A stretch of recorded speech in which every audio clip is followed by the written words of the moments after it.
the greatest generals of ancient times.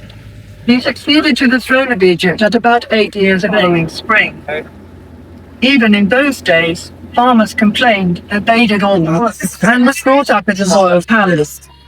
Eventually, he became a prophet who led his own people, the Hebrews, out of Egypt. Yeah, like it. I like this. Around are pigeon towers. The Egyptians kept pigeons for food, and they were used for carrying messages, especially for the army. The fields are irrigated by means of the shadoof, which works like a balance, with a bucket at one end of a long pole and a heavy stone as a counterweight. Shadoofs are still sometimes used in the Egyptian countryside. When the grain is harvested, the sheaves are carried to the threshing floor in a net bag hung on a long pole. When a thick layer of grain has been spread on the circular floor, oxen or cows are driven round to break up the ears of grain with their heavy feet. The next process is winnowing, and the grain is tossed up into the air so that the lighter chaff or husk will blow away on the wind.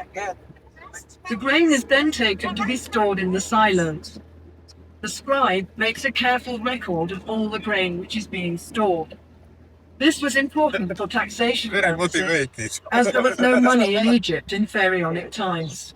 Honey was used for sweetening by the ancient Egyptians.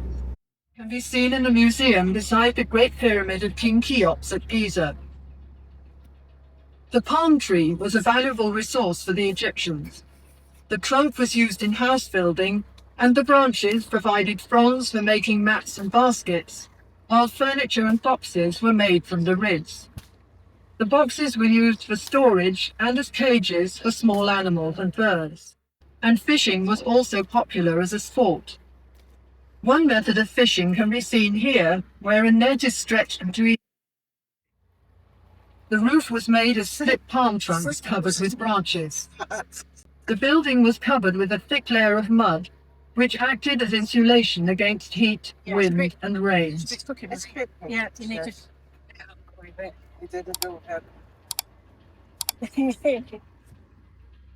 Produced in the same city.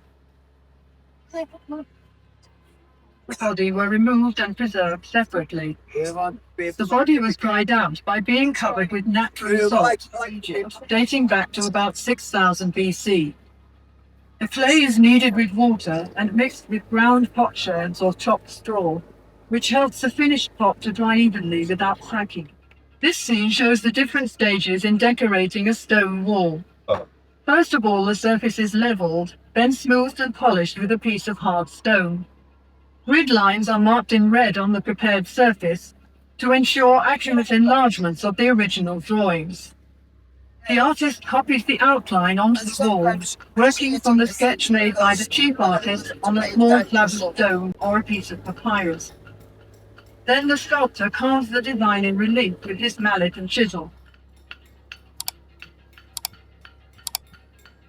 Statues were partially carved in the quarry where the stone for them was cut. First of all, the block of stone is separated from the rock base by hammering. No, exactly. Vases were made from various kinds of stone, particularly alabaster, a soft stone which was worked into beautiful designs. After the rough piece of alabaster has been cut, the tools of the carpenter and joiner were made of copper, wood, and bronze. On the left, a man is sawing a log of wood into planks. Other tools used were a hammer, chisel, and an wool chariot was introduced into Egypt by the Hyksos from Western Asia around 1700 BC. In ancient Egypt, and consisted chiefly of fragrant oils and fats. The juices extracted from sweet-smelling flowers in a bag of heavy candles of flax stalks are pulled through a large wooden comb to remove the tops and leaves.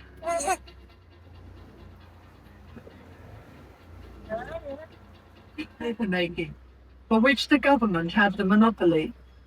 The lowest part of the stem is the best part for paper making. The outer green rind is peeled off. This is quite tasty. Georgia, if you want to have this wine tasty. Time.